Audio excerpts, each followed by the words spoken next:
They did the See, this is the magic is gone. Yes, it was It the most destroys. Yes. popular Saturday Night Live Wayne's World. bit. Yes. Yeah, and Wayne's World 2 holds up as well as Wayne's World 1 on so many levels. I don't think I've ever seen it. Wayne's World 2? You've never seen Wayne's World 2? No, I don't think I ever saw it. Wow. Wow. I haven't seen it in a really long time. Wayne's World but 2. I don't know why. Does it have Tia Carrere in it? Does it have Tia Carrere? Yeah, it does. It does. Oh, Christopher yeah. Walken's in it. Why I didn't see it? He takes the place of the bad guy as Rob Lowe is the bad guy of the first one. But they do Wayne stock, a whole like Yeah. festival. It's great. Dot the I's and the lowercase t's. Yeah. It was so funny that Rob Lowe, after his controversy, became the villain in Wayne's World and then Tommy Boy.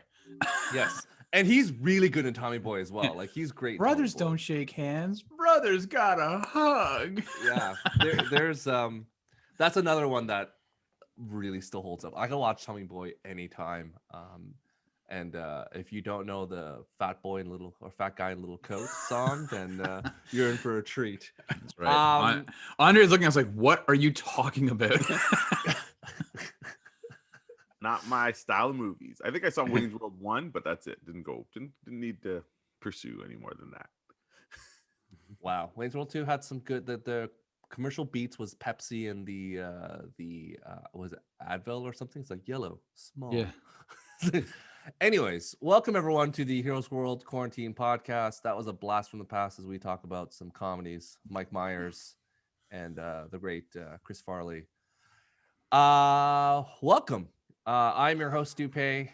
With us, as always, is the owners and proprietors of the Heroes World in Markham, Ontario. That would be Andre and John. Say hello to the party people. Hello, peoples. What's up? And what a momentous weekend this has been. You know, we finally got to reopen just on Friday. It's Sunday now, and I don't know about John, but you know, I couldn't sleep on Friday, and then getting there on Friday and Saturday, it really felt good to get back to work and see people and put products in hands that people were happy to get. So thank you to everybody who came out. And yeah, it feels great to be actually working. Like it feels like work, right, John? Like this is why we opened the store, not to just curbside and ship. You know. Well, we've been working the whole time, but it's nice to be able to let people in the doors and stuff like definitely. that. Working all the time. Yes. Like Rob and I are working. We're working real hard, right, Rob? Sleep is work, right? We are. Sure. Important business. Important business. Rob. I've got a meeting on right now. Excuse me. Rob and I. Excuse Rob and I as he jumps on my shoulders and puts on a trench coat as we go try to walk into a movie theater. So Well, hi, senior executives here. Let us in, please. just one ticket, please. One ticket. Wow, you're so tall. Yeah. So. And of course, with that, thank you, Andre. Joining us is the resident Prince of Mischief, sometimes with glorious purpose, Mr. Rob. To channel my spiritual brother, Garth Agar. Hello. Great. Yes. Party on, Rob. Party on. Pretty Wayne. You got the face too. So, I'm glad this is a visual medium. It's great. We know what Rob's going to be for Halloween this year. That'd be. You got to grow it out. You got to grow out the hair. Grow the locks. No, I'll just buy a wig. It's much cheaper and a lot less. Yeah. You know, I'm going to talk like this. All right. So we are here to talk about episode 1 of Loki and some mixed bag topics that we're going to discuss that we're going to add on. So we've been waiting a long time to talk about this show. Yes, Wayne's World 2. Which one's better, 1 or 2? Clearly we know the answer to all. Rob, the answer to all is Wayne's World 1. Ooh. I don't know about that one. Okay, we're gonna we'll jump to that afterwards. But we've been waiting a long time for Loki. It's been in talks. We all wondering what was gonna happen. Long time. The hype was building up. The everything was happening. So critics, not us, although you know if Kevin Feige would like to give us a second one ahead of time, we'll gladly take it. but the critics got the first 2 episodes and had a very good understanding of what's happening. We got the first one like everyone else. So that's what we're gonna do. We're gonna talk about episode 1. But first and foremost, our favorite gimmick is always tell us about the show without any positive or negative adjectives. Give us an unhelpful, helpful summary. John Ho, go. Oh, Jesus Christ. Again? That ain't fair. We're gonna So- rotate. We're gonna rotate because next will be Andre. So we're good, and then it'll be Rob. There's 6 episodes, so each of you get 1 shot at this, or 2 shots. So Rob, yeah. John, Math is hard. Yeah, yeah. I need more coffee in the morning. So in a nutshell, the show takes place after the events of Endgame, where we have Avengers era Loki, who grabbed the Tesseract. Spoiler alert for you guys that didn't watch Endgame during the whole time heist thing, and kind of teleports out, and he's created some type of branch in the time stream, and a police force called the TVA, the Time Variance Authority, jumps in and says, you can't do this. They basically pull him out, and he's now in what's essentially their police station, which you can kind of see behind me. Some of the lore and stuff like that is revealed. And he gets put on trial for his crimes against time, I guess. Mm-hmm. And we follow the show, and Owen Wilson is one of the agents from this agency, and he sees something in this variant of Loki that perhaps is going to be useful for him in his current case. And I think that covers it. That does. Thank you so much, John. That was very helpful yet unhelpful. Perfect. So I appreciate. What was this episode called, John? I don't know. I already said it already. Thank goodness. Rob, what did I tell you when we first? What was it? You said that I had glorious purpose, Stu. Oh, okay. And Cool. as such, Episode 1. So I tried to sneak that in, but thank you, Rob. like John before on we- prom night. Oh no. Chapter 18. Yeah. Before we jump over, let's quickly just go to the panel before we go into full spoilers. Andre, out of 10, what do you give this episode? Out of 10. Out of 10. Ooh, that's hard. Don't say 2. Don't say 2. No. I would probably say a strong 7. Okay. Rob? I would go probably a little bit higher, like an 8.5. John? Like I really enjoyed it. Yeah. So my slight caveat is I love time travel-y type stuff, so I would definitely give it an 8 out of 10. Okay, perfect. So thank you. How about you, all. Stuart? I would give it 8.5 as well. So if everyone is cool with that, we're gonna jump into full spoilers. So anyone who at this point hasn't seen it, oh boy, you're gonna be everything. We're gonna go real deep. We're gonna go real in the dark rest in the background of John in the back of the TVA. So however far that goes, we're going back there. So here we go. John, we're going to start with you. Give us your general thoughts about the show, the episode. Tell us what's going on because we're going to full spoiler territory. So if you haven't watched it, you've been forewarned 3 times. So Yeah. John. I don't know what Spoiler, else we need to do spoiler. to tell you. We're getting into the spoilers. Yeah. But I'm going to leave all the heavy lifting to you guys. So I've What else is new? Carry on. Yeah, John. I've pinpointed my thing. So before we did this episode last week, we were looking for topics, and I was asking Stu, what can you watch before this movie that leads into it? Are you gonna watch all the Marvel movies? Of course, you have to watch all the Marvel movies.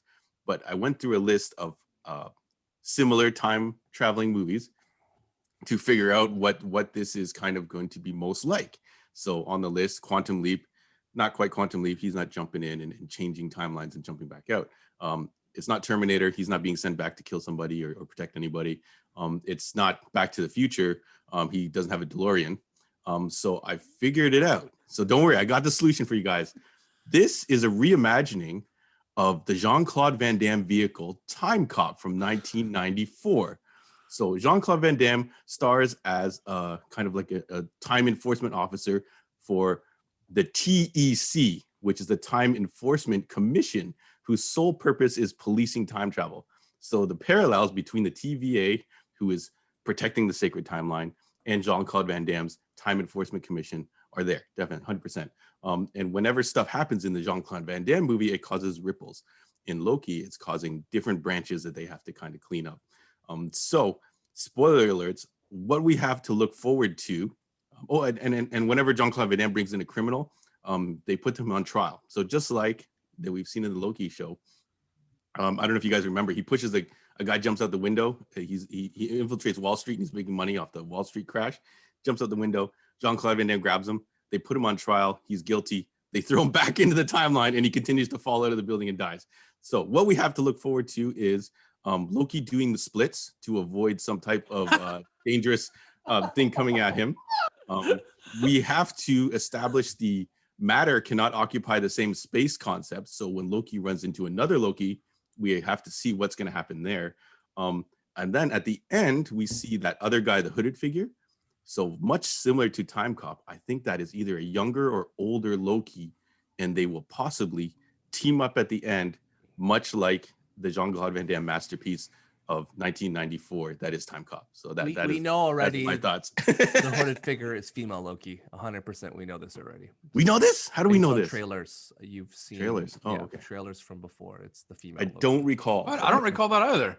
It is there. No. Wait, I'm have you gone into the future to see all 6 episodes? I have gone. I've seen, and it is in the other trailer where you see a woman sitting next to Loki with all this stuff happening around. You think it's Black Widow. It's actually female Loki.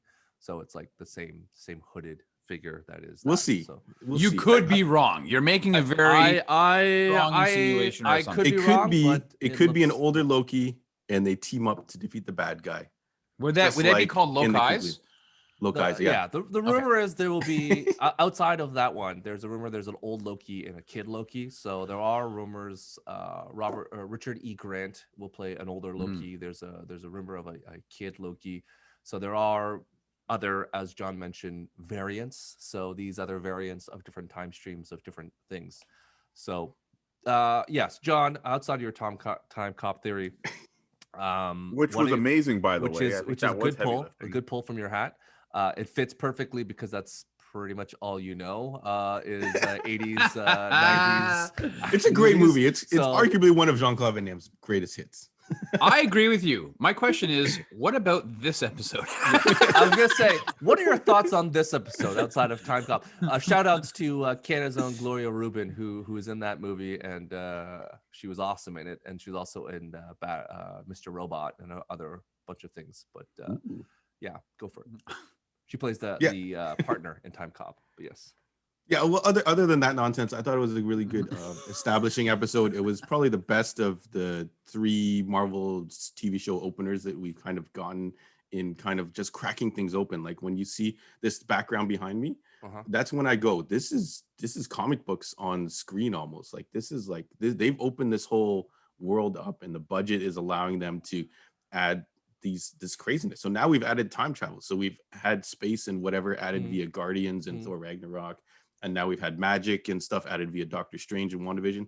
And now they're adding this whole timeline concept. And I thought it was really cool that they just cracked it open. And I really loved Owen Wilson. I feel like it's been a hot minute since we've seen him in something. So he was a lot of fun. And then what's his name? Tom Hiddleston. He's great.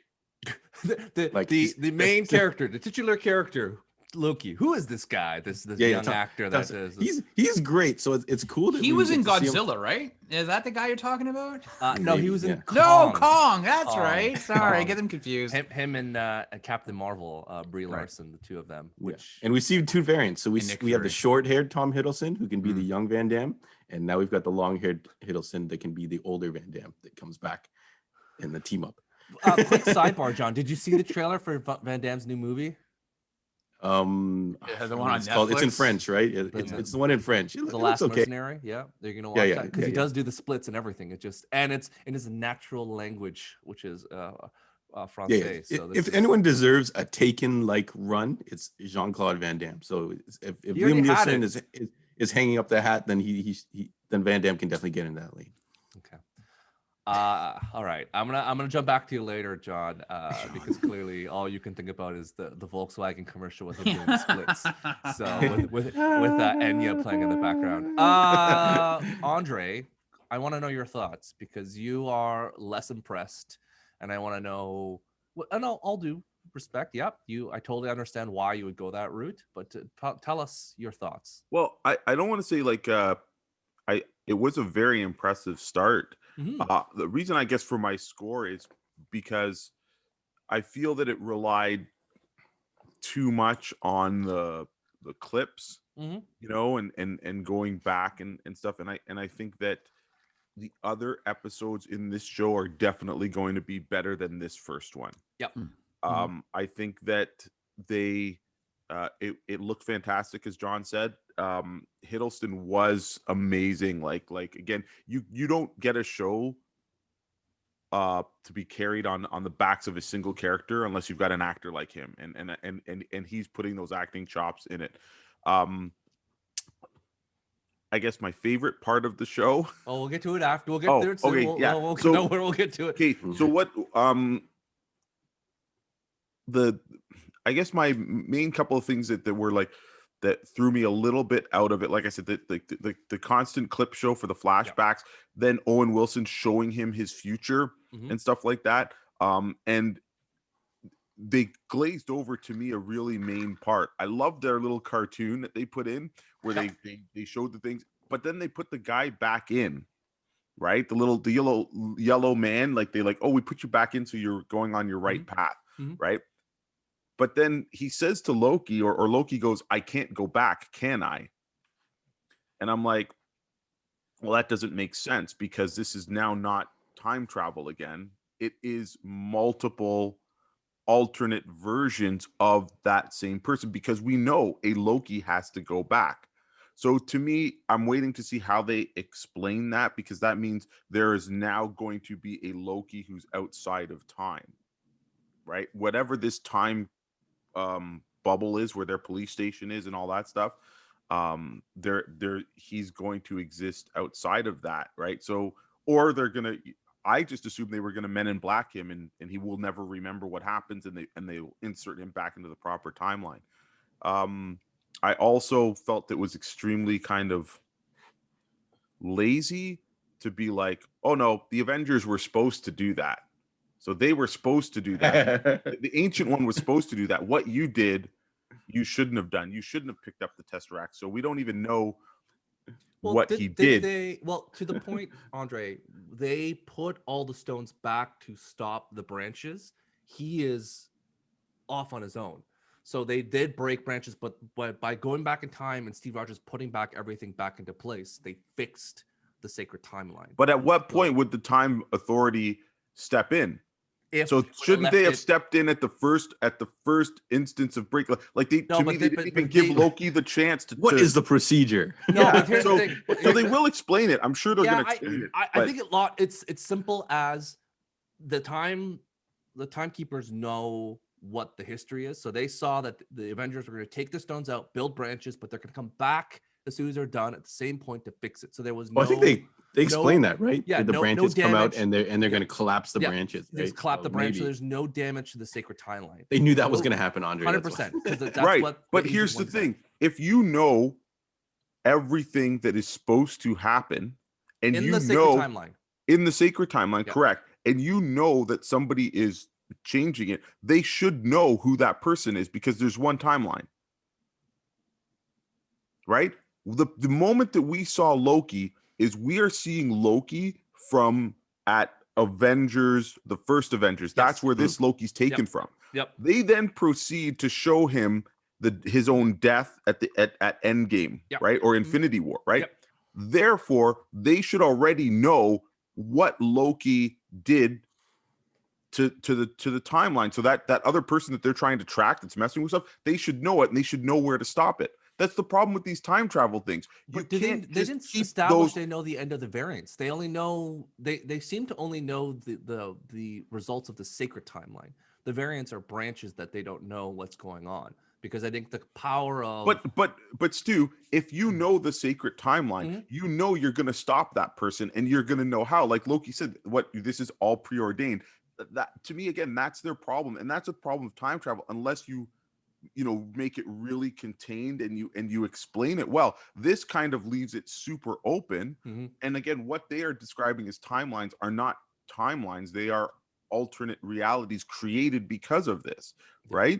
And they did have some interesting concepts, but again, those interesting concepts are just absolutely huge. Like magic or powers do not work in the sphere outside of time. So, we've just taken a whole bunch of Infinity Stones. Again, not time, alternate dimensions. So But they to be need fair, to say that, right?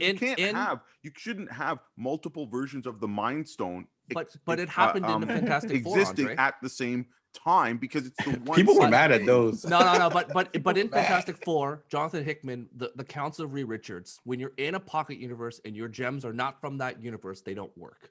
So they Correct. established it in a Why comic doesn't Loki's powers work? because it's not his. Well, he has the restraint, or when he was trying to. No, use he power gets to, it taken off, But was he and he using still his power? can't do anything. Was he? No, he was trying to use the Tesseract, not his magic powers. Yeah, he was trying to use a Tesseract to get away, and it Right, wasn't He never working. but uses then, magic. but again, when he now has that thing off and Yep. he's just sitting there, Yep. he should have had the power to leave. He should, but then he didn't have the will to because he was watching the video. He's like, well, there's nothing to go. So I yeah, don't you're know. right. He never technically, if you rewatch it, I see what Andre's saying though. How I they agree. basically spoke. We That was haven't supposed to seen happen, him and then try just to move use- on. we haven't seen him try to use his powers yet because at that point his will was broken. Where he's like, he watched his mom die. He's trying to process the loss of knowing Right, that but- he has nothing left. But Stu, at the same time, he again, his lines and his dialogue were great. He's like, this is an illusion. This is this. Why would he believe what he has seen?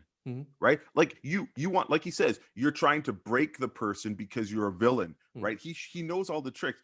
I don't think Loki would be broken like that. To me, it would fuel his fire. Like when he says, I'm going to come back and burn this place to the ground. I'm like, yeah, that's what I want to see. Like, I'm like, you know, and so sure, they break him down and they want to make him this character that we all, you know, want to relate to. And I get that, but his delivery and his motivations are so clear, but there should always be that nugget of question. He should be like, they're showing me something and they're telling me my thing is pure deed. Like he goes on that whole thing. He's like, this is me. I'm going to earn being king. You're not going to tell me this because it's what I do, not because it's supposed to be. So again, it's going to get there. It's going to build it. But that's why I kind of, not that 7's a low score. I thought it was, you know, decent, right? I don't agree with John. I think for a Winter Tiger Soldier's Mom, first Andre, episode it's a is still fail. better than this, but For a Tiger Mom, it's a 7's a fail. Yeah. So I as just far like the as- intrigue that this opened up versus what Winter Soldier. It's more Winter Soldier, right? You know Yeah. what's going on, but this kind of cracks open like a whole thing that Marvel can now play with. So, but that's I my think the level problem of though. difficulty is different, Andre. I think I that know, each show has a different level of, for episode 1, the requirements of it's like when you watch any of the Olympic sports when it's up to interpretation. It's like each program, when you're doing, for example, gymnastics, like the level of difficulty, what you have to do is each one of these shows is different. Oh no, So I for think- sure. I And think it was Captain, like, you know, Winter Soldier, Falcon and Winter Soldier is probably the easiest one because they're like, well, you already know these characters and we're just going to show them how their lives are. We don't need exposition the same level as Loki. Right. And then WandaVision was like, we're going so off the map that you have no idea what's going on and who cares. So Yeah. it's like, But well, also we we need 3 to tell- episodes to do it. Yeah, we need 3 also episodes too, to do it, yeah. it's you're right. They are tackling things like Big topics concepts. and subject matter that's a little bit more difficult and maybe a little bit more theoretical. But at the same time, if you choose to tackle those things, I want you to actually think about them and make them make sense into the world that you're building. And right now, it already contradicts what the Endgame stuff does and what even the Russo brothers do, because again, like they should be all on the same page. And I know they're going to explain it, but I'm not going to give them bonus points now. Yeah. I'll give them the bonus points when they explain it in episode 4. And I'm like, yeah, this all, see, now they've explained it. You know, Owen Wilson saying those things. Oh, you know, tell me who you are, why you are. He already knows those answers. Right? Because again, the timeline is this. And so it's just like, yeah, okay, get there. But I'm not going to give you, like I said, I'm not giving you props until you get there and bring the audience with. This with is them. no. Here's before I jump to Rob, and one thing that I think why the show is much more, as John mentioned it, much more comic booky, is that if I was to just transfer this straight to a comic book, I wouldn't have any gripes. I'm like, okay, this is exactly what a comic book would do. The words, it's more talking than actual fighting. There's lots of different conversations happening, and then I wouldn't even think twice about it. So yeah, I think it's very much the most transferable, I guess, from paper to screen of all the 3 shows so far, because this is definitely seems like it would be a comic book, and you just wait to the end, as to your point. Rob, tell us what Hey. your thoughts. First of all, I love this episode immensely. I agree with John, and I'm just going to expand a little bit. I think this is the most. Yep. I think this is the most rewatchable of the MCU pilots that we've seen. Not to take away from Falcon Winter Soldier, because you watch that, you're like, I want to watch those action scenes again.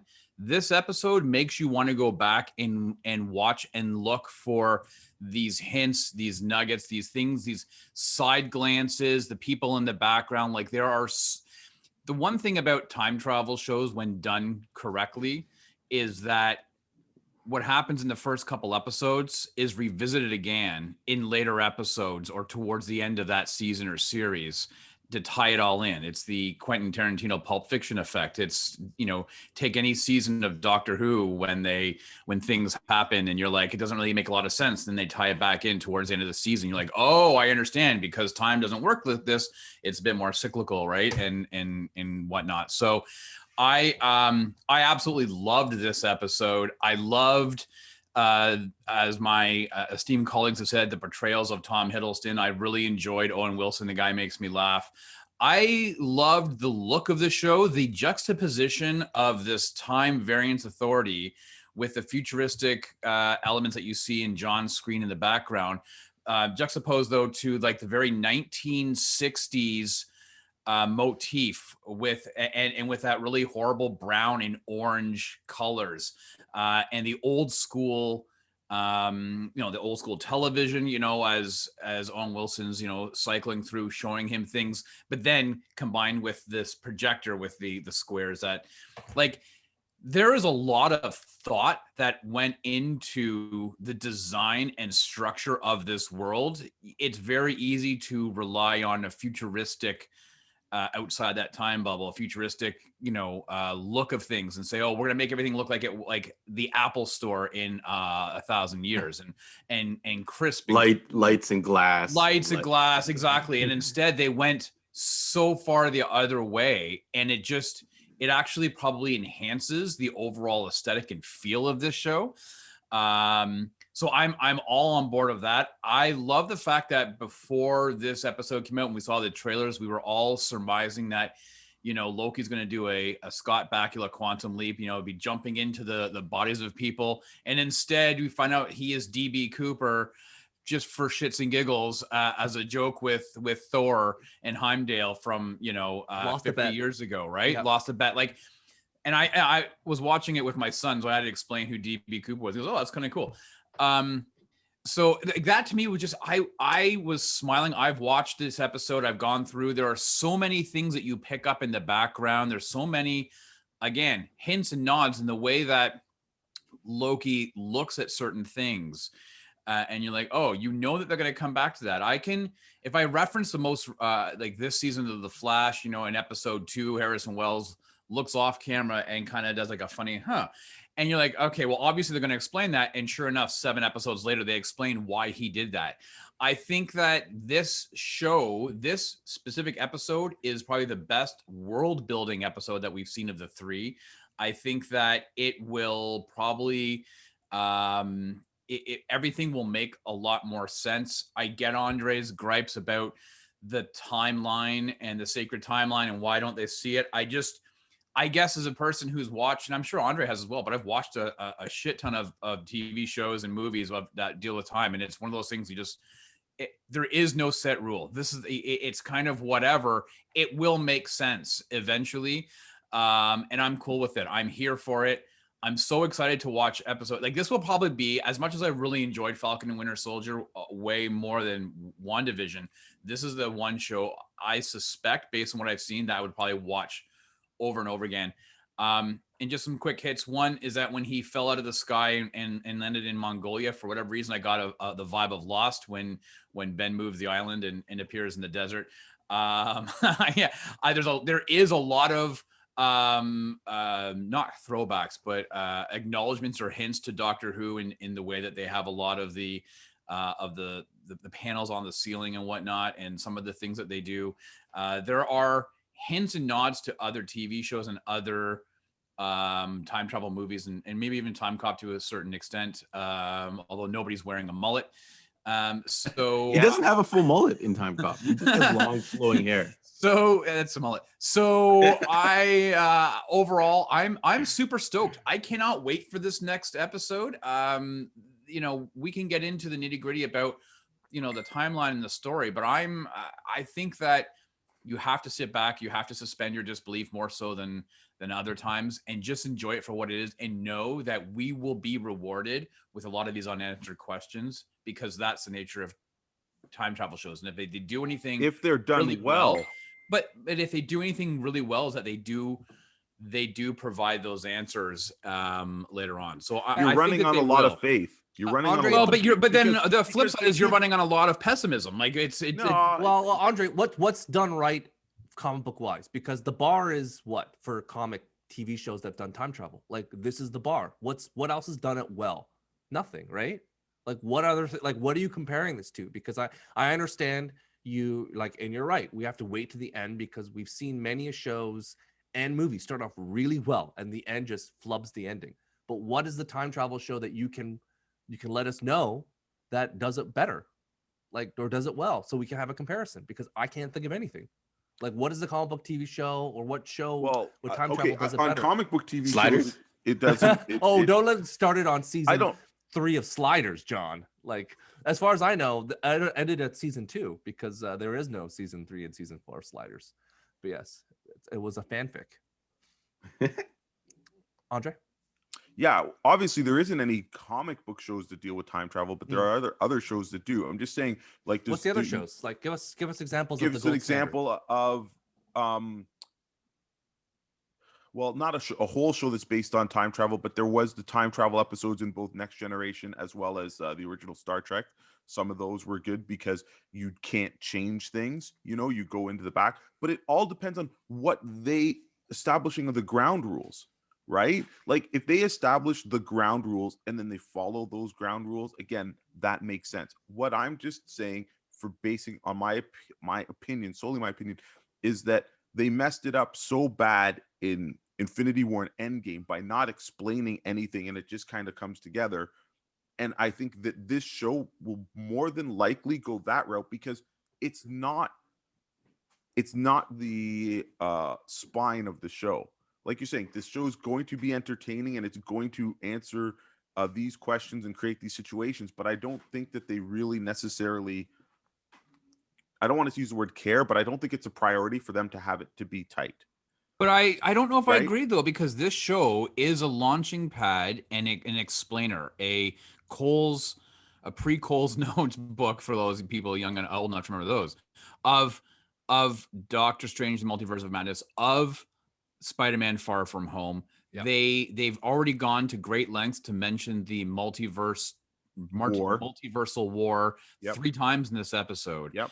We've harkened back to the multiverse already with a little bit from WandaVision. So I actually probably the king. So, here's the reality, and I think that you are either going to be on board with their explanation of time travel or you're not. I don't think that there's nobody that's going to be in the middle. So you either have to accept the MCU's version of time travel, or you're gonna be like, no, that's not how it works. And I don't know. Nobody knows it works. Well, we're gonna get our chance to see DC's version too, because they're gonna do Flashpoint, and we've seen Flashpoints on both the Flash TV show. We've seen it on cartoon form, and it's not exactly any much better either.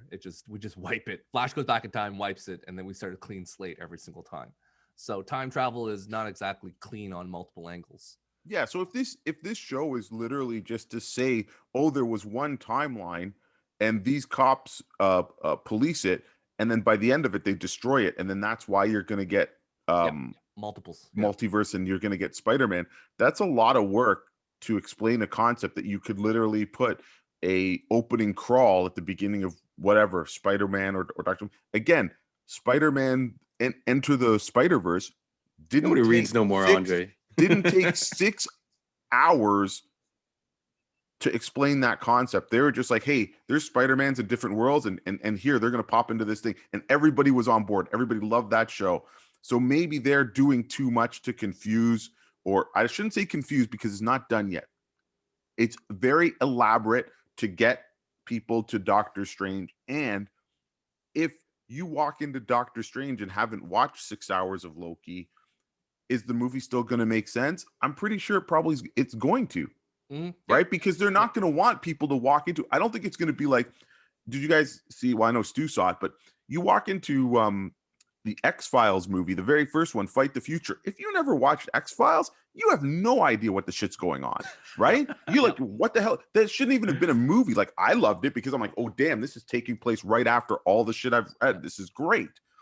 But this is a movie that they're going to want to make $1 billion plus or whatever. So it's going to make sense regardless if you've seen Loki, WandaVision, Spider-Man or not.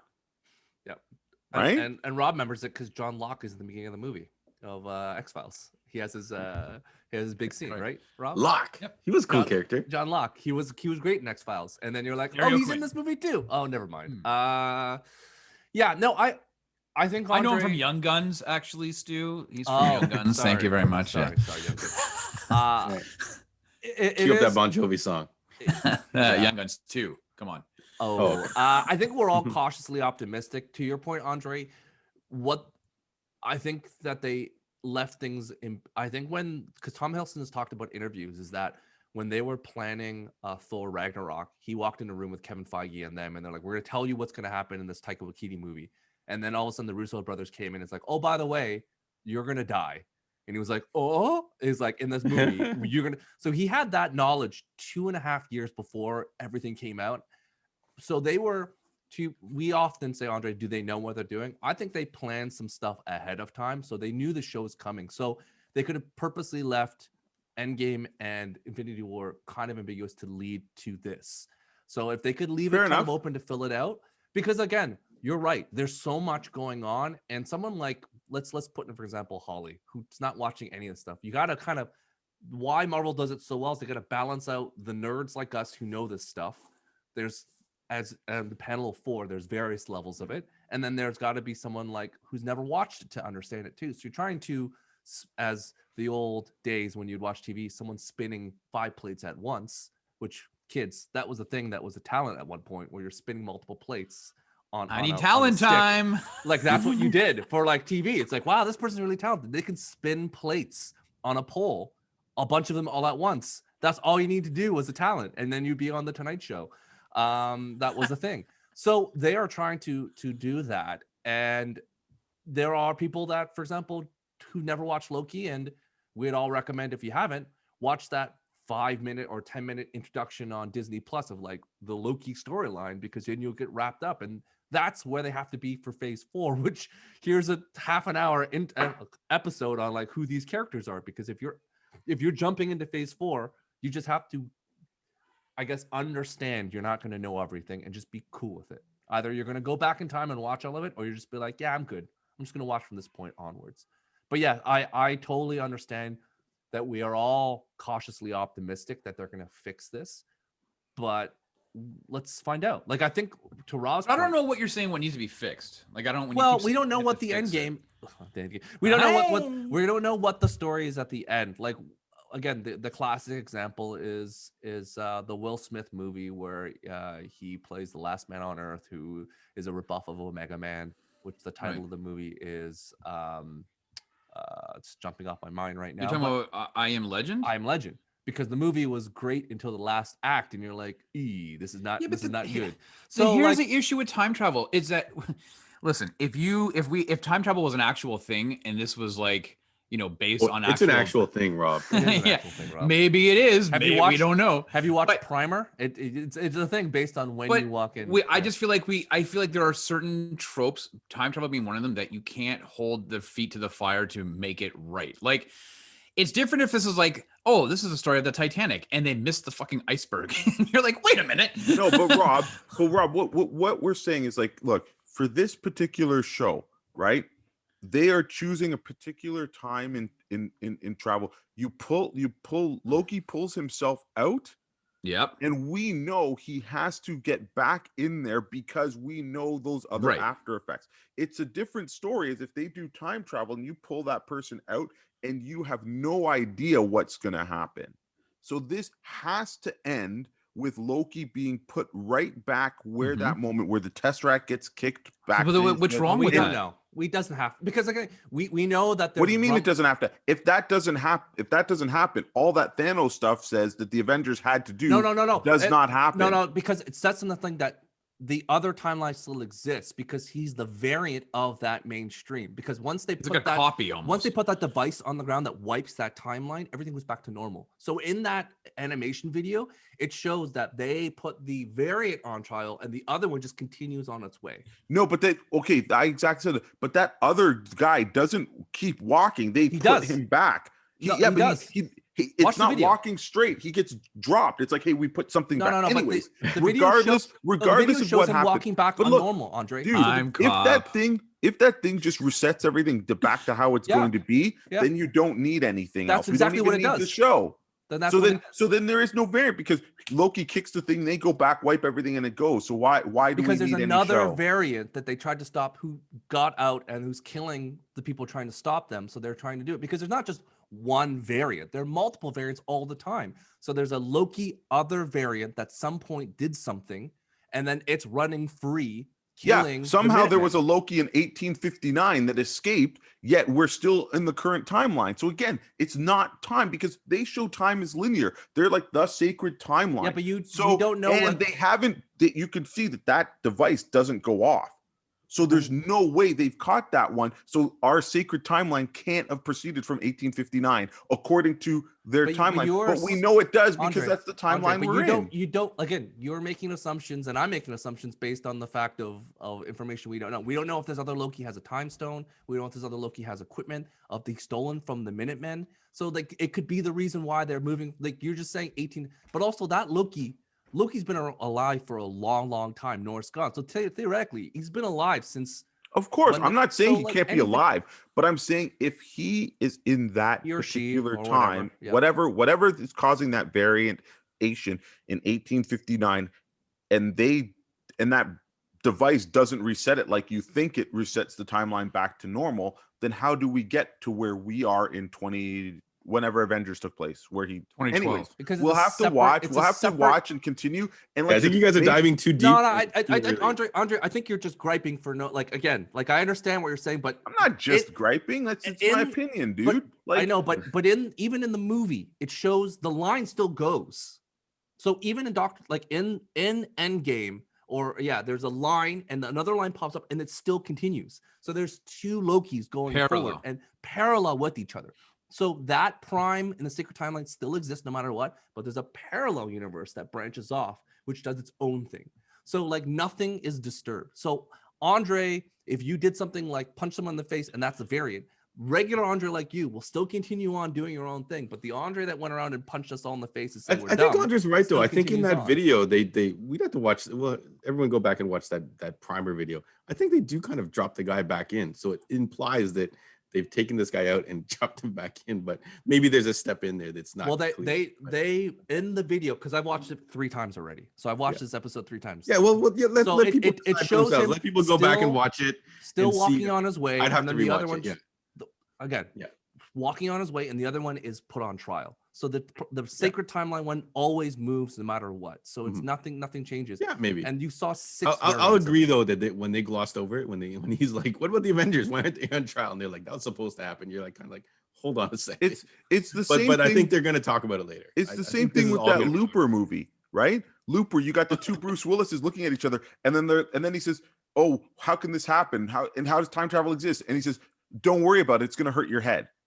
So they basically have they don't try to explain it because that's not the sidestep point. it. That's not the point. The point of the movie is to get on and tell the story. So that's what I'm saying. It's good for that. You cannot use Looper as your rationale for this universe, because that's the same thing as saying, well, I watched Hot Tub Time Machine and this is what they did and that's what's going to work for this. I'm just giving you an example of what I think they're doing. Even in South Park, they make time machine jokes all the time. It's like, what kind of time travel is this? Is this Back to the Future or Terminator rules? Because each one has different rules. To your point, as long as it's consistent, it doesn't matter. because every one of these rules, like in Terminator, they set a precedence and they went off with it. The reason why the Terminator movies fell off the road is because they kept on doing the same thing and breaking the rules along the way, going, well, I thought you established it in T2 or in T1. Never mind. And Terminator Generations, we're going to change it up. So Can let's we just say keep on that moving. the most realistic time movie that gets it right 100% is Bill and Ted's Excellent Adventure. Everything else is way too complicated. Bill and Ted got it right. All right. Well, let's just say that each time has their own rules. I think to Andre's point, as long as it follows the rules it set, it's Say fine. hi to the princesses, who you'll see. I was gonna try and add Looper to my list of time movies, but I can't remember that friggin' hell that happened in that. Looper's bad. If you're and I tried to read a summary and my head started. I was like, what is this? Just watch Primer. If you're gonna watch it based on an actual scientific, like actual quantum physicists and stuff like that, it's Primer. Can we just say, sorry, before we move on, I just want to say, Owen Wilson was hilarious. Like, we haven't get to the point where we're talking about our favorite parts. Are you talking about your favorite part? Because no, I just want to say, like, even that scene in the church, because Andre just reminded me, in the church in 1859 or whatever, when he speaks French, he goes, "Don't worry, my colleague's an imbecile," and the guy's like, "Hey, idiot, I can speak every language in the time stream, jackass." Like, there was just so much about this show that just made me laugh. Like, I was just having smiles. So just wanted to bring it back to a place of goodness, guys. Love you. And I agree to Andre's point, where what we don't know is that the film that they provided to him could have been altered and just said, "Oh, this is your end," and they just could have just stopped there. And what we don't see is that there's actually more film that they, because on microfilm you can just, what kids don't know is that you would actually cut it and add things to it. So they could just give him the greatest hits and remove the other part of his life to show, oh, this is the end. But it could not be the end. There could be more, because we're going on the fact that this sacred timeline is what they provided is truly the full video of his life. Mm-hmm. It may not be true. It may be more to it. They just have like, oh, by the way, we just gave you like 1/3 of it and just said, this is when you die. And actually you don't die. So like, we're going to wait and see what happens at the end of the episode, because even at the end, if you watch it, and the nerds who really the stop motion and whatnot shows on the tape, it says 616. And we know that that's the main comic book universe, but not the cinematic universe. The cinematic universe is 19999. So, Andre, to your point, they could be a switcheroonie to be like, oh, this is how you die. But meanwhile, if you really know, that's not the cinematic universe designation. So maybe that universe they're showing him is the one he died, but really in 1999 he continues living in, and then they drop him in. It's like, well, then you're going to continue on your path as the variant. Rob, did you know that? Oh. See, get out of here. So okay, like, keep going, Stu. Keep going, so Stu. If you rewatch it, you'll see, and so. It hurts. There's a lot of bunkum in this thing where even the like before we get to our favorite parts, and I'll get your thoughts on it, even the whole conspiracy right now. It's like, oh, look, this woman, if you watch on the YouTube, it's like, oh, there's Agent Carter in it. I'm like, guys, shut up. Like, that's just a woman wearing a blue thing. And if it was Agent Carter, they get the real, like, get the real Peggy Carter, or if they're going to be ambiguous, they show the back of her head. So you're like, oh, that's her, or a file. Like, they're just not going to do this. And because again, this is what happened before, where everyone's hoping too much with, as we discovered with but come on, you know that when that little girl in France pointed to the stained glass ceiling and it was the devil, you were like, Mephisto. We're like, yeah, we're all there. But now we're all like, okay, let's tone it back, because I think we're throw out the theories, Stu. Throw out the Mephisto theory. But now, now that we're like, oh, the horns are just Loki or whatever. It's God. But to your, like, the thing of the Agent Carter stuff, I'm like, God, slow down, people, slow down. It's just the time variant just brings people together. So everyone's like, oh, that's going to fix the whole, Agents of S.H.I.E.L.D. and it's going to remove that. I'm like, well, let's see what happens, because again, this show has Agents of S.H.I.E.L.D. Yeah. Sorry, so sorry. Yeah. Which, the Jeff Loeb universe is pretty much being wiped out, which I think Kevin Feige was like, excellent, because that was all trash in his books anyways.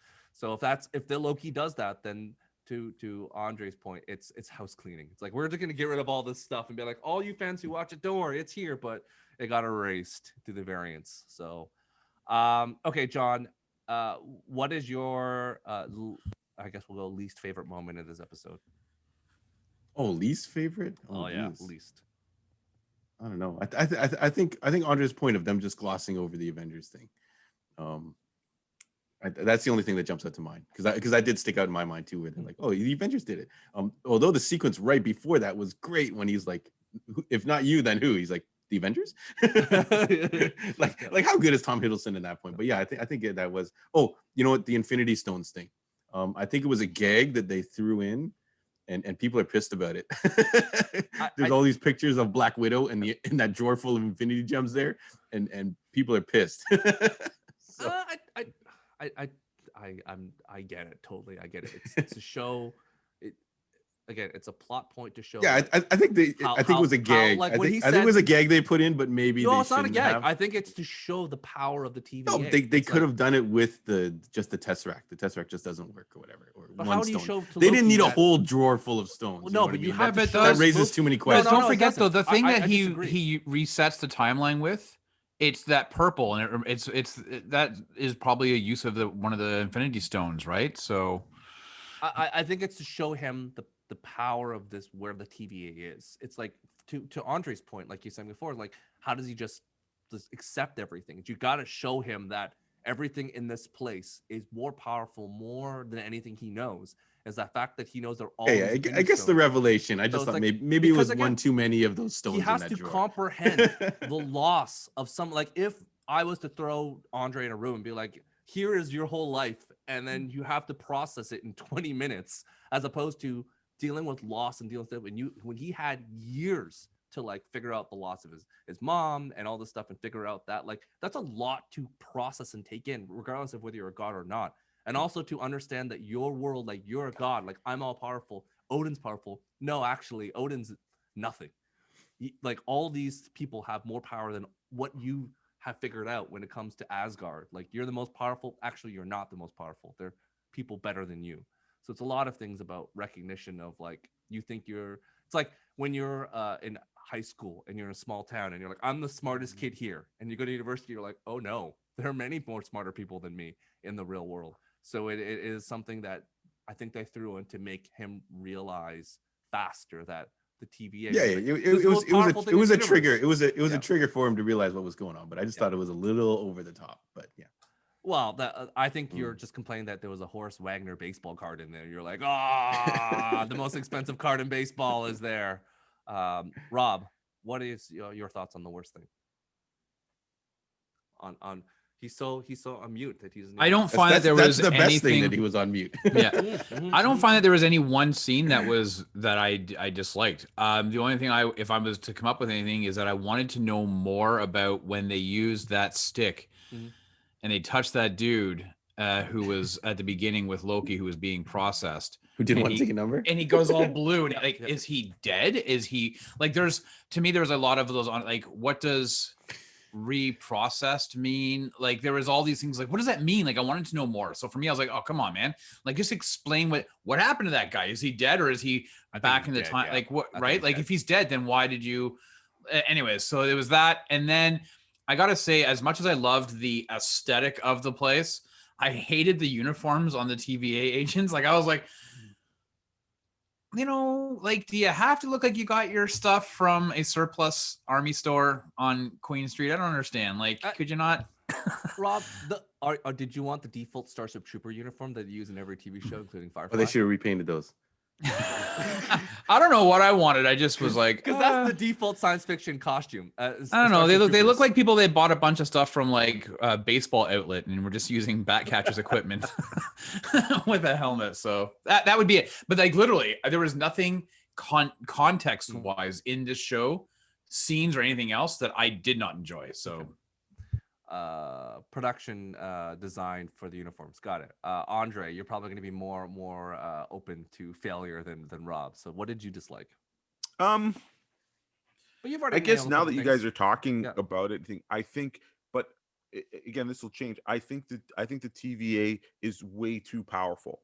So I think on that type of scale, like they're just off the charts. But again, it'll probably get explained. I would probably say the thing that bothered me about or the thing I least liked about the show, I didn't actually like their future retro aesthetic.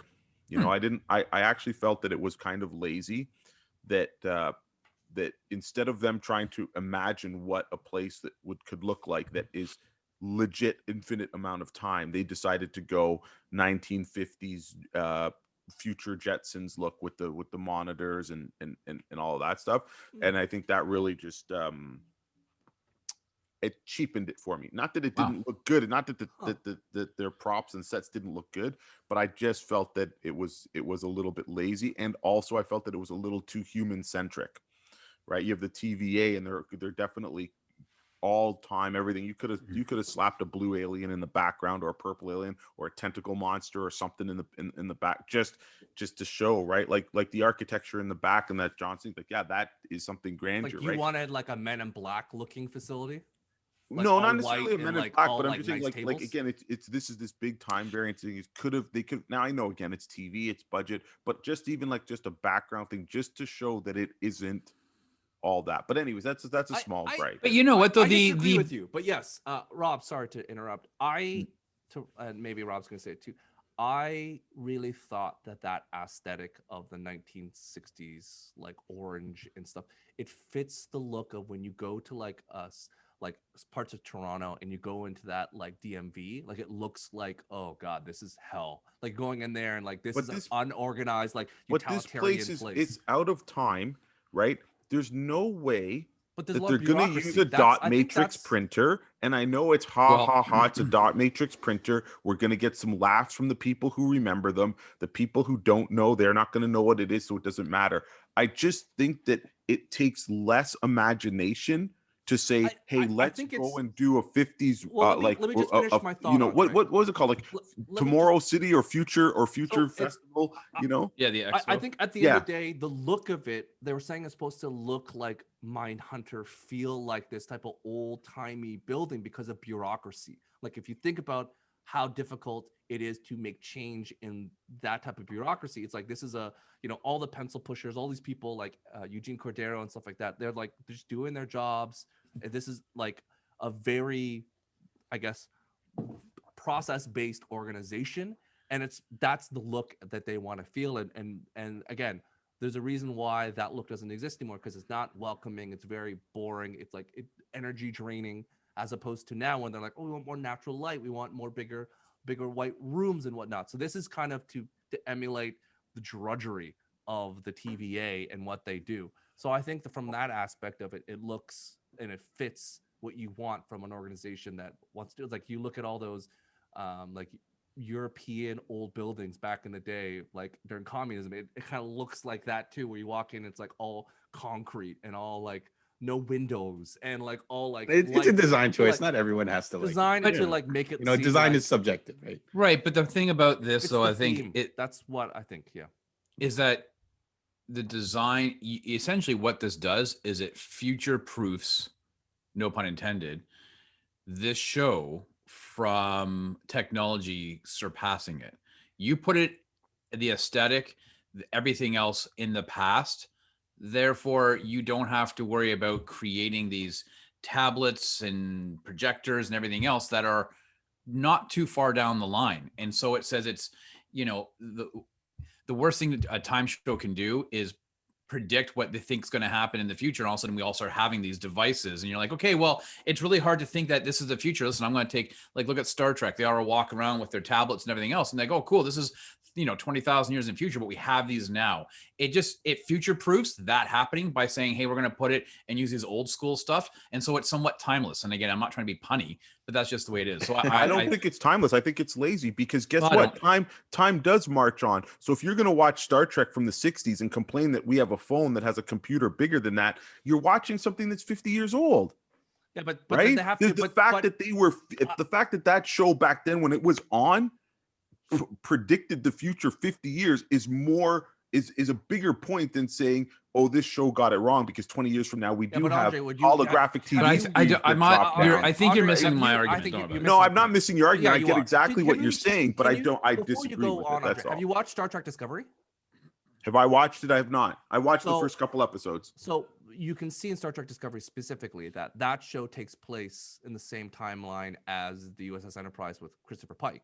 So they have to always address that this universe is taking place the same time as Christopher Pike, and through season 2 they constantly have to take stuff away from the Enterprise to make it seem the same technology as they did back then.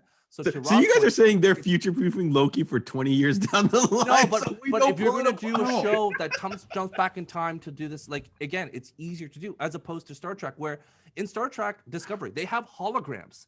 And then they're like, oh, they have to put in a line. It's like Captain Pike's like, remove the holograms. I don't like it. Doesn't seem good. Because again, in the original show, they didn't have holograms, and they have to use the cell phones, and they have to use all that stuff to fit continuity of that series to this series. So even the look of the people wearing the short skirts, they're going to have to address it because, again, that's canon. If you don't do it, people are pissed. So to Rob's point, like, it's not about like future compute completely, but it's about setting, like, if you have to go back to it in another 10 years or whatnot, like, it's easier to do that than it is 2040 when you watch Loki. Because when you watch Star Trek, to Andre's point, yes, it's dated, and so, but the problem is when you do a show that now that's supposed to be back then, you can't get away with doing the same looks of the bells and whistles of that time period, because all that stuff is kind of super dated for Star Trek purposes. Like, even like TNG and stuff, you're watching, you're like, okay, this, at least that stuff kind of ports over. But anytime you do any show with Pike or Kirk, it has to look a certain way because you're bound by the aesthetics of that time period. So I again, Andre, we're gonna respectfully disagree with you. That's fine. That's why we have on. different opinions. You know, that's fine. Yeah, it's a design choice. Like, I could see how people wouldn't like that. Yeah, some people might want that Men in Black look. I just think that we're gonna go through the show, and I can imagine the TVA is not going to be the most welcoming to new ideas of bureaucracy when it comes to this. So we're gonna wait and see what happens. But I think it fits the motif of what they're looking for in terms of a big organization that is like government that's supposed to run slow, and you do it. Yeah, it's an interesting concept you propose to. When you go to get your license renewed and stuff like that, they print your receipt on the dot matrix. So it is an interesting theme. Who knows if they actually took that into account? I think you're right. If you go to a new government building, it looks shiny and new, but the government, like old government buildings, like they don't have money to buy new stuff, so you just get the old ghetto stuff, and that's the way it is. That's, the government is the last to spend on buildings and to retrofit it for new stuff. So old look buildings is the way that they go. So even if you look back at all the CIA, the Pentagon, like all those buildings were built at a certain time period, and they're not updating them. Like, you go in the Pentagon, like, let's make this new and shiny. It's like, no, this is the way it is. We can't change it. This is government. So that's, I feel like it's Quantico and all stuff, all the buildings look a certain way for a reason, because that's when it was built in that. So it's very process based. John, what's your favorite moment of this episode?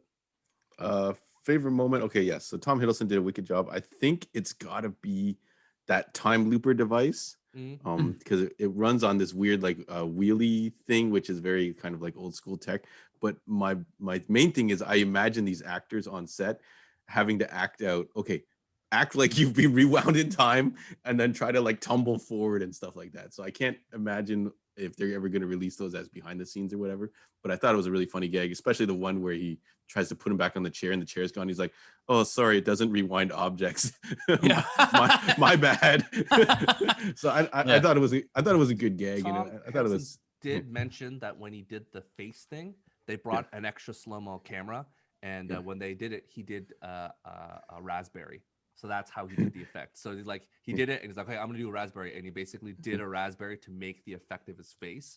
So they've used slow-mo technology to do. Yeah. But even I forgot the lead guard. He like makes her rewind, and she's like, "Stop that!" And then she's like, kind of just, it's like just run across the set like 8 times in a row and just shout random stuff. and it's a funny gag for sure. Yeah.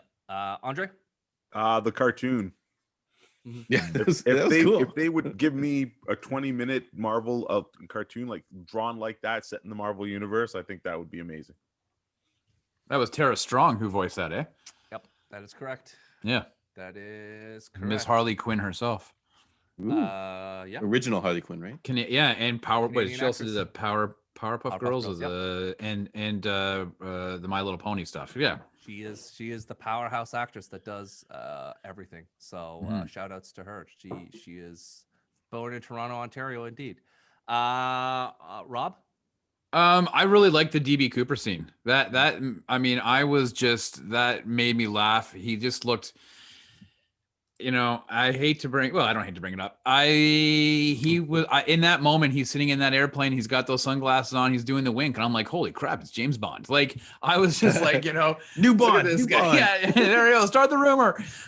So yeah, I love that whole DB Cooper scene. I think it was great when he jumps out of the plane and he's like, Thor Heimdall, you better be ready. And he like, and then you see the Rainbow Bridge open up and all the money goes flying over the place. That was just great. So yeah, so needless to say, we are all waiting to see what happens. Clearly we have two that They've used that a lot, right? Two that are It more was like optimistic than others, but we're going to continue on our way and see what happens. I'm excited to see Andre's trajectory, to see where it is coming. Yeah, it's only what Andre said. It's only one episode in, so all these things might be explained to him later on, and we'll see. We know the rankings right now. Still, it's Captain Winter Soldier, Captain America Winter Soldier as Andre's number 1, and then WandaVision by default is number 2.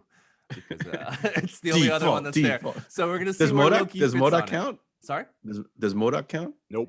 No, it does not, because it's not officially part of the MCU in terms of. Yeah, it's not part of the 1999. That's true. Rob's gonna use that. 1999. He's gonna use that coming up. Yes.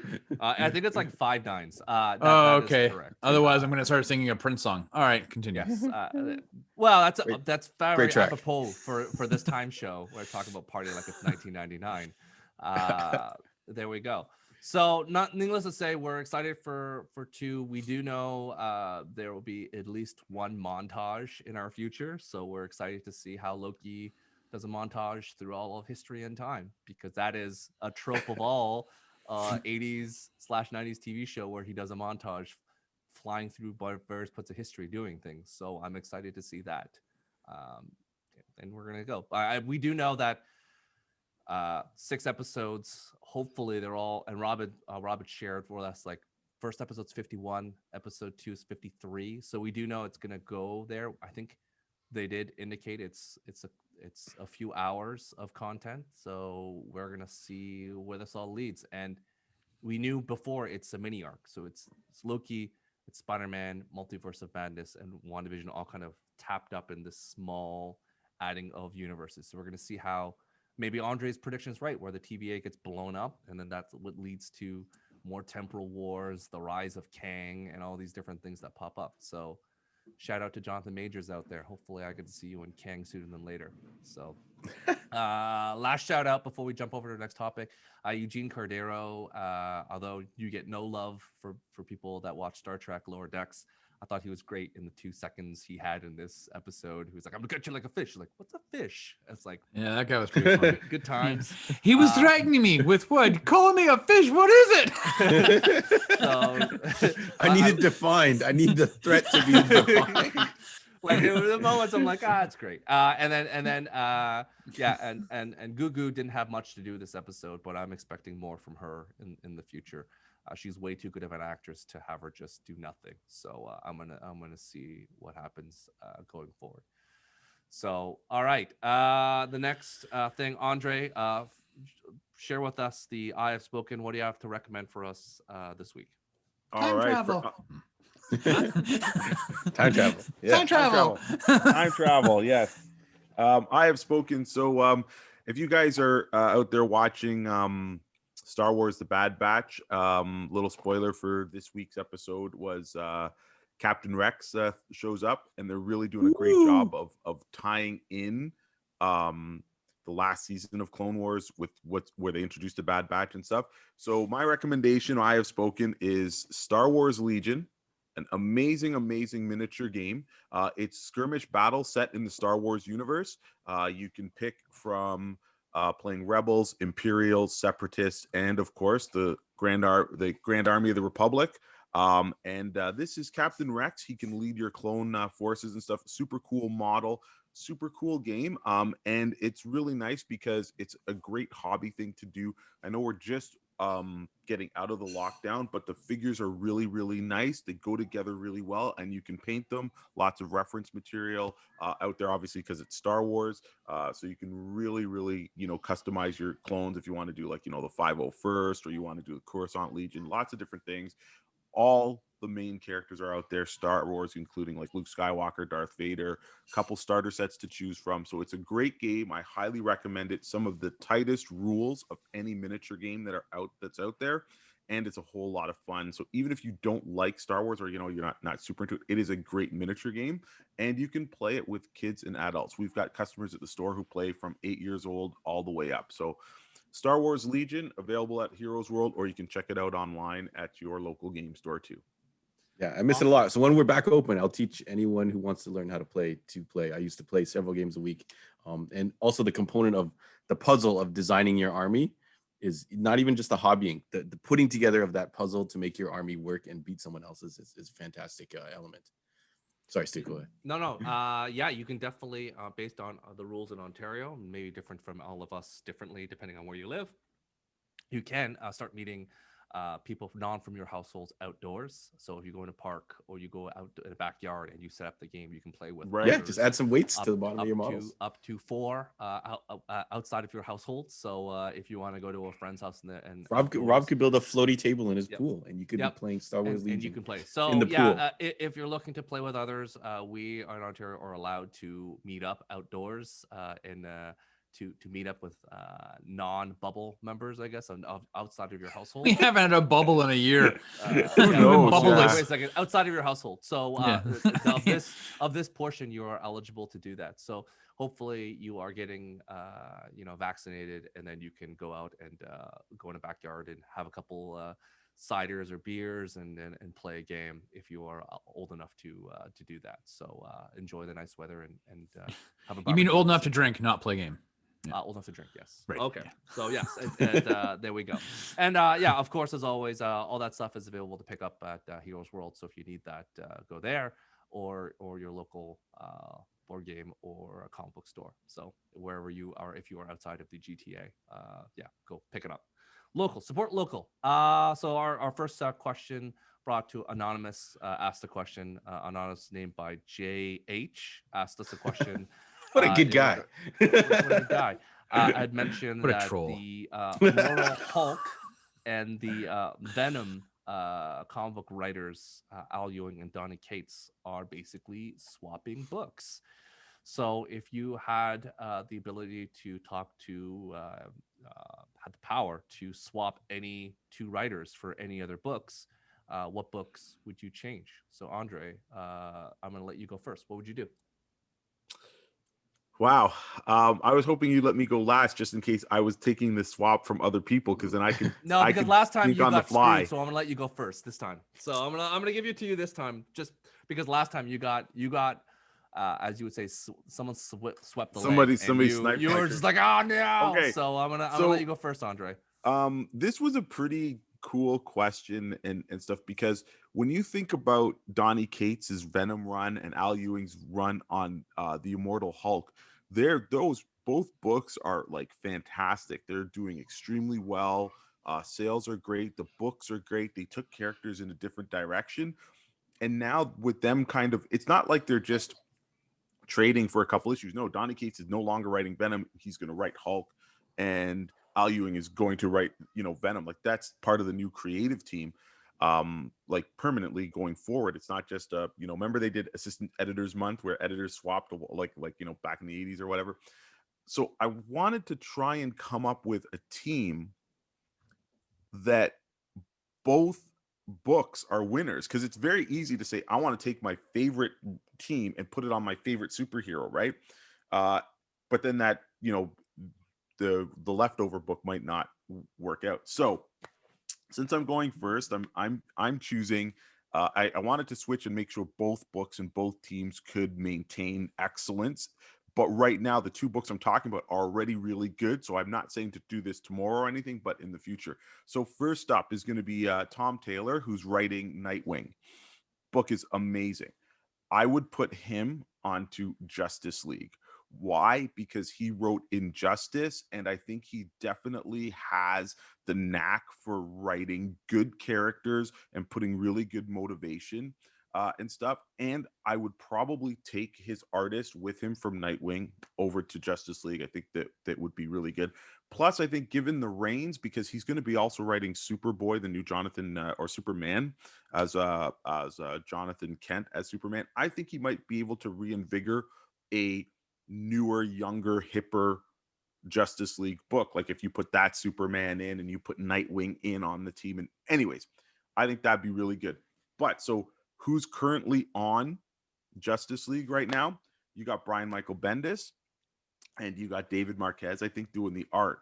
So sliding them over to Nightwing, I've always said I think Bendis should have been writing Nightwing from the get-go on DC. Nightwing is not he's not Batman, and I think that's the wheelhouse that Bendis can do. Bendis did great things on Daredevil. He did great things on the Avengers and stuff like that, and he's doing great things right now on Justice League. I don't think he really hit his mark on Superman, but I think you give him Nightwing, and I think that book would be fantastic. And David Marquez on that art. So if they were to switch those books, I don't think either one of those books are become lesser because of it. I just think you would get another stellar run to follow up. And I think that's kind of the same thing that's happening with the Venom as well as the Immortal Hulk. Awesome. John, what do you got? Yeah, that's it. That's a good swap. John was like, that's my swap. No. Yeah. I was originally gonna go the trash route, and I was gonna be like, I want to save our guy Snake Eyes, so I'm gonna take Rob Liefeld off and put switch him with Chip Zdarsky but I don't want to do that to Daredevil. So what I want to do is Hickman's run is actually closing on X-Men.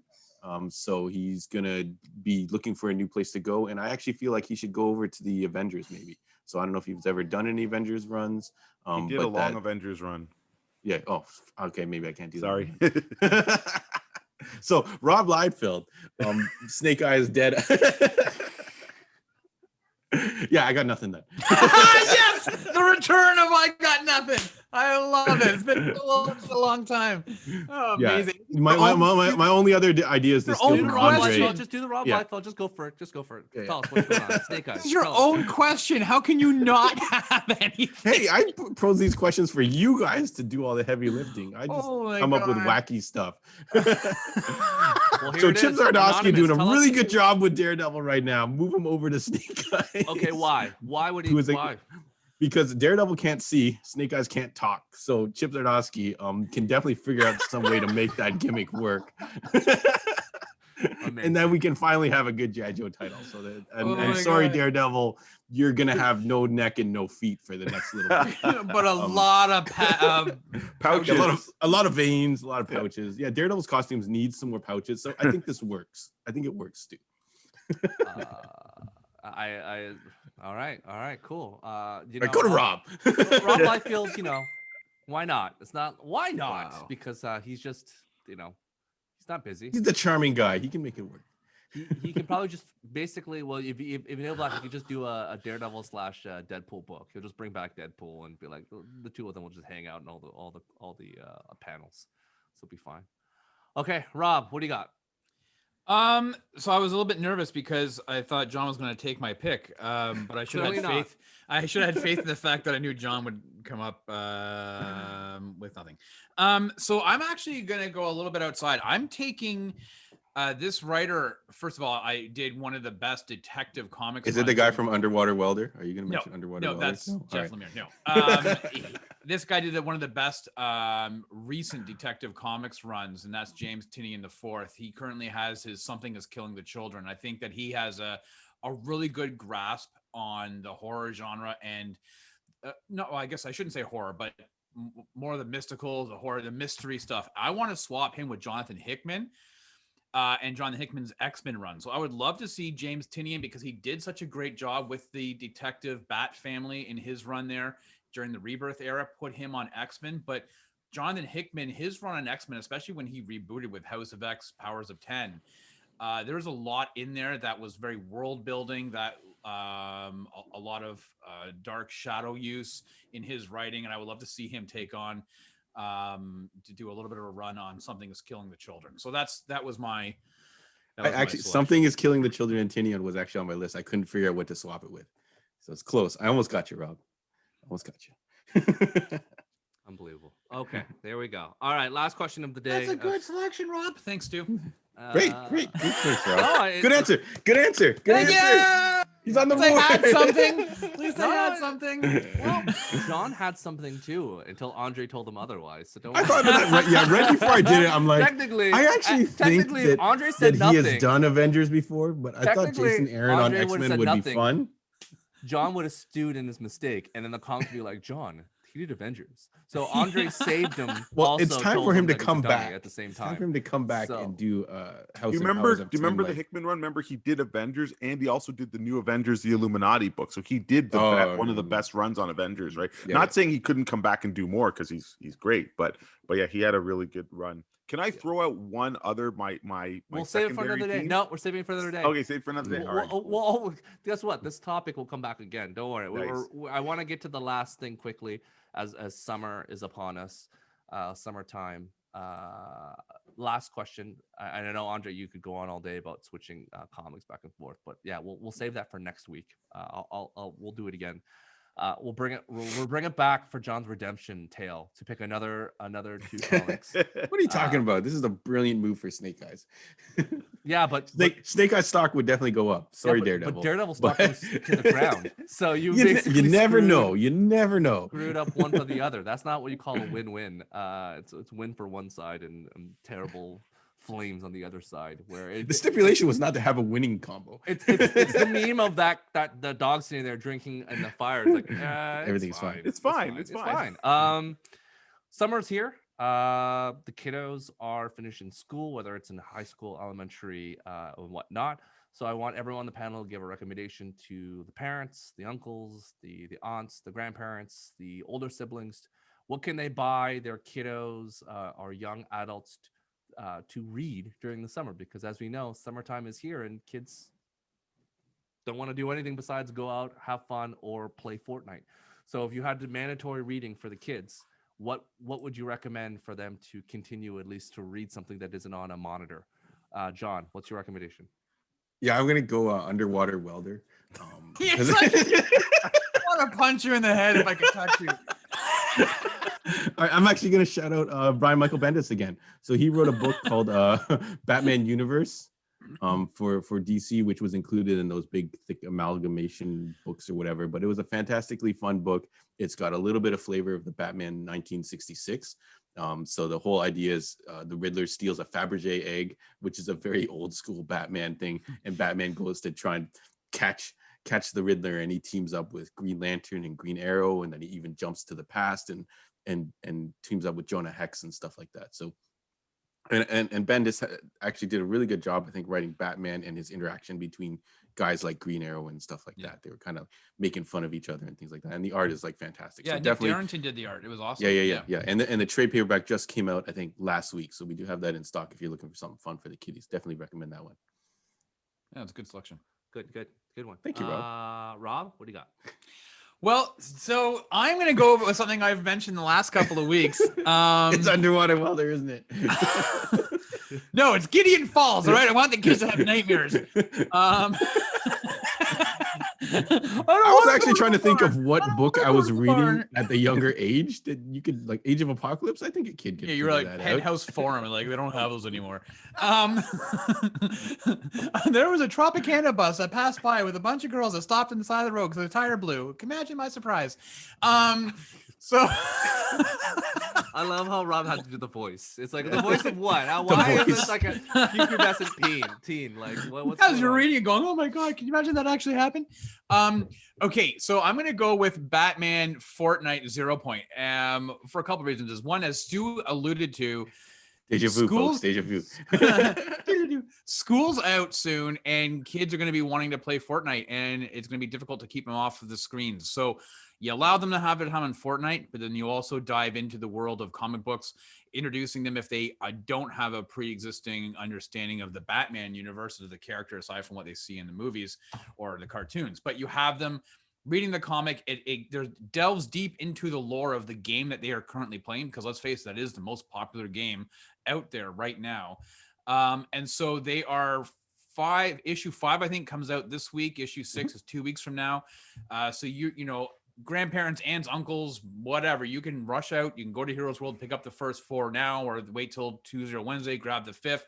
And then, they have that for the summertime. If you plan on going camping, if you're doing anything for an extended period of time where you're outside the house, this is nothing better than sitting there and reading these comic books. And will give them the sense of understanding of the world. So I would go with the Batman Fortnite 0 Point. It is a much better book than it deserves to be. So that's my selection. Awesome. Good one, Rob. Good answer. Andre, what do you got for us? I think I'm gonna recommend Tom King's Rorschach, because I think kids just really need to now. Let's scare all the kiddies. I'm going with two of my favorite characters that got put into a book. It's only on issue 2, but it's been just so much fun, and that's the Batman Scooby-Doo Mysteries. And this is by DC Comics. It's a 12-issue series, so once they're all done, they'll probably collect it into one big trade or 2 smaller ones. But you've literally got Batman teaming up with the gang, with Scooby, Shaggy, and all the bunch, and they're solving mysteries. They've done these series before, but this one just seems, I don't know, just more bang on to me, because it's going to be a build up, as opposed to the other ones where they would do Scooby-Doo team up, and Scooby-Doo would team up with various superheroes. But this is 12 issues of him and Batman, so it's a lot of fun, and it can be read by kids of all ages. So it doesn't matter if you're 5 or 6, or if you're 13 or 14. Like, I think a lot of people know who Scooby-Doo is from the live action movies and the cartoons and the new animated movie that came out. So this is something that if a parent or somebody wanted to just buy a comic and they didn't know how old the person was or what comics they like, everybody knows Batman. Most people should know Scooby-Doo. If not, they're going to be introduced to something that's really cool and fun. Hey, Scoob. Yeah, more so than the Jetsons and the Flintstones. That's slowly moving away. Right. Yeah. Isn't it weird, though, that we all picked a Batman book? No, It because is weird. Batman is everywhere. Yeah. Well, Batman is one of the most accessible, like heroes. Every kid knows, or person knows Batman, Well, right?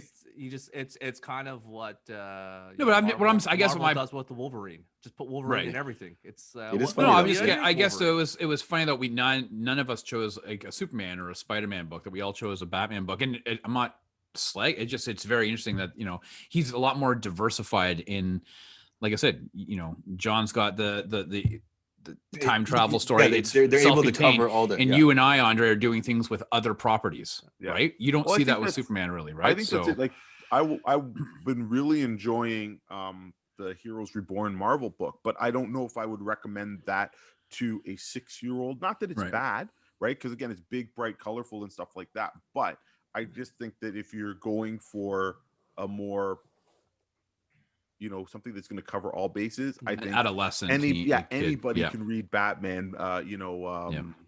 Males, females, young kids, old kids, everybody, right? Boys, I would say, girls. though, if you're a parent and you want to teach your kids some lessons, the young ones, Something is Killing the Children would probably do it.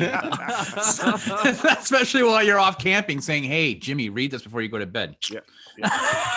And make sure you stay within eyesight, read this and then Yeah. don't go wandering off. Yeah, no, go ahead, take that flashlight, go to the bathroom on your own. We'll see. Oh boy. All right. Parenting advice is not recommended by the owners of Heroes World. All right, we're wrapping up. Andre, John, can they? You've already alluded to the fact that store is open, but where can they find you in the desert of the real / on social media? Go. Yeah, so get at us in social media, the Facebook, Instagram, website, Heroes World Online. If you want to, we can special order stuff. So if you are intrigued by the underwater welder that Rob has mentioned many times, and I've funned him about several times, we can order that in for you, and other various things. So don't hesitate to hit us up through any of those methods. And then if you're listening on the audio, Heroes World podcast on iTunes, Spotify, or wherever you get your podcasts from, and please subscribe, continue to share. Thank you so much, everyone who's sharing. It's awesome to see you tag us in your posts and you enjoying the product and helping us spread the word and people commenting. So thank you everyone for doing that. And thank you, Rob, especially. Rob's tagged us a bunch of times on stuff, and we've made some connections. So very much appreciative of that. And then Andre will hit you with our physical location, which is now finally open. Yeah, so we are super ecstatic to be open again. We've got a capacity of 5 people. And it was great over this past weekend because everybody was, cool. Everybody was respectful. They were waiting at the door or asking if they could come in and stuff like that. So much, much appreciated. So if you want to come and visit us, we are at Warden and Highway 7. It's the 8601 Warden Avenue. We're in a plaza with no frills.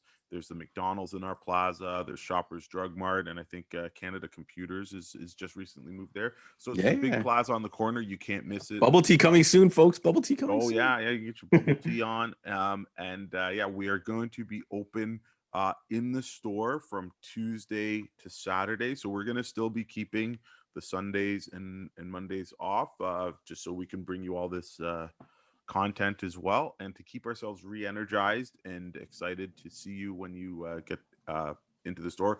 But like John said, reach out to us on social media if you need anything, or also if you want, give us some conversation topics for this here podcast, and we'll get to it. I know the Sidekick Show has taken ideas from other people, and they had to eat some pretty funky stuff last week. So it's Rob's favorite. That was one of those watermelon mustard, mustard, watermelon mustard sugar. I don't know how that song goes, but yeah, shout out to Maroon 5. You're an idiot. Wow. All right, Rob, where can people find you and what's happening on the Sidekick Show? Yeah, so people can find me on Instagram at _905, all spelled out. Also the same for a YouTube channel. Videos drop generally Tuesdays and Thursdays. But most importantly, tomorrow on Monday, the Sidekick Show is back live 8:00 Eastern on YouTube, Facebook, and Twitch. Definitely something a lot of people like to. We've been having some comments recently, people who have stumbled upon and are kind of energized and enjoying the banter that we have coming back. And it's not going to falter tomorrow. It's going to be even more heightened. It's a 20-year anniversary of a certain Fast and Furious movie. It's the first one. And so with the Fast 9 coming out in a couple of weeks, we are going back in time. This is like a whole time variant thing. We're going to go back in time and check out the very first movie that kicked off this entire 9-movie franchise run. So John and I will be discussing the Fast and the Furious.